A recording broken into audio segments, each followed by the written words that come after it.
Crazy cool kids crafting! Let's make a DIY desk organizer. These are the materials that you will need. Remember to prep and clean your tin cans. Shake the spray can well and then spray in light, even coats. Do one coat at a time and allow for drying in between coats.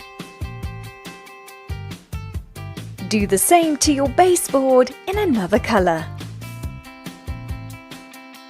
Your first coats will be dry to touch in about 20 minutes. So in the meantime, let's do some problem solving.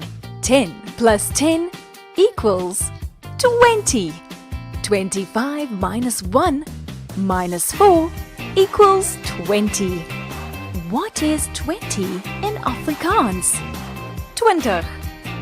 Do you know if you mix the colors yellow and blue, it makes green? Great! Let's get back to the project. Now that your coats are dry, you can grab a marker and draw your favorite emojis.